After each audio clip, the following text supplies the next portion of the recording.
ዓለም የውድድሩን መልክ ከቀየረ ሰነባብቷል። አሁን ላይ ኋላ ቀር በሆነ አሰራር እየተራመዱ መወዳደር የሚያዋጣበት ጊዜ አይደለም።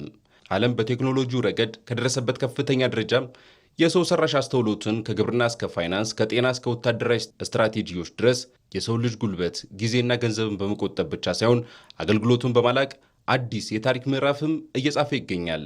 ይህንኑ የዘመኑን የማይቀለበስ የቴክኖሎጂ ሞገድ ቀድሞ የተረዳው የመደመር መንግስት ከዓለም አቀፍ ፈጣን እድገት ጋር ለማስማማት ኢትዮጵያንም ተጠቃሚነቷን ለማረጋገጥ የአርቲፊሻል ኢንተለጀንስ ኢንስቲትዩት በማቋቋም ታሪክን የሚቀይር አመርቂ ስኬት ማስመዝገብ ጀምሯል። ዛሬ 5-6 ዓመት ገደማ ኢትዮጵያ የኤአይ ኢንስቲትዩት ስታቋቁም አንድም አፍሪካ ሀገር በተቋም ደረጃ ኤአይ የፈጠረ አልነበረም። በሪፎርም ውስጥ አንደኛ ቁልፍ ጉዳይ አድርገን ስንሰራ ቆይተናል።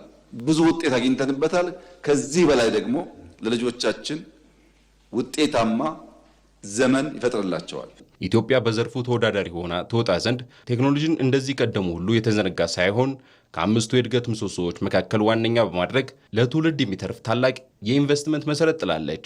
ይህ እርምጃ ሀገራዊ ራዕይን ከአህጉራዊ መሪነት ጋር ያቆራኘና በአሁኑ ወቅትም ኢትዮጵያ በዓለም ሁለተኛ የሆነውን ግዙፉን የኤአይ ዩኒቨርሲቲ እስከ መገንባት በደረሰ ቁርጠኝነት በከፍተኛ ፍጥነትና በትጋት እየሰራች ትገኛለች።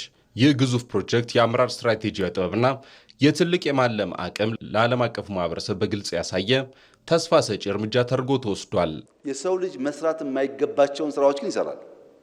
የሰው ልጅ ሊሰራቸው የማይገባቸውን ስራዎች እየተካሄዳል።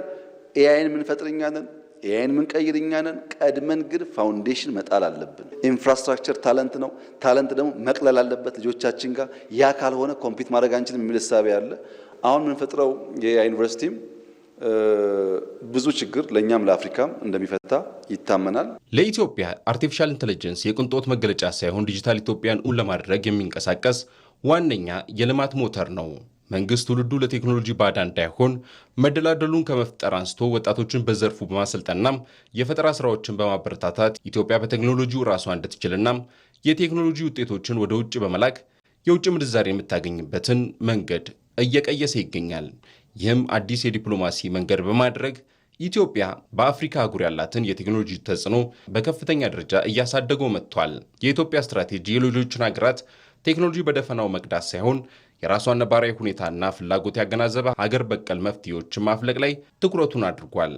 ይህንንም በጠንካራ የፖሊሲና የሕግ ማዕቀፍ በመደገፍ በግብርናው፣ በጤና፣ በፋይናንስ ዘርፎች ጭምር ውጤታማ ተግባራትን በመከወን ቴክኖሎጂው በእያንዳንዱ ዜጋ ጓዳ ውስጥ ገብቶ ምርታማነት እንዲያረጋግጥ በማድረግ ኢትዮጵያ በአፍሪካ ቀዳሚ ተዋናይ ለመሆን እየሰራች ነው። ኤአይ በ4.0 ኢንዱስትሪ ውስጥ እያመጣ ያለው ቅድሚያ ያነሳሁትን የምርታማነት እና ለኤክስፖርት መራጭነት፣ ለፍጥነት ገበያን ለማስተሳሰር እየተጫወተ ያለው ሚና በጣም ከፍተኛ ነው። ኢንተርኔት ኦፍ ቲንግስ ሁለተኛው ኤግዛምፕል ሊሆን ይችላል።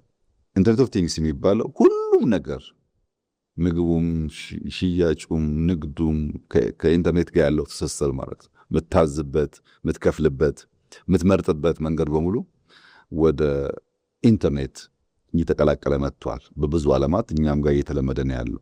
አሁን በቴክኖሎጂው ዓለም አርቲፊሻል ኢንተለጀንስ ለኢትዮጵያ ባዳ መሆኑ ቀርቶ ቤተኛ ሆኗል።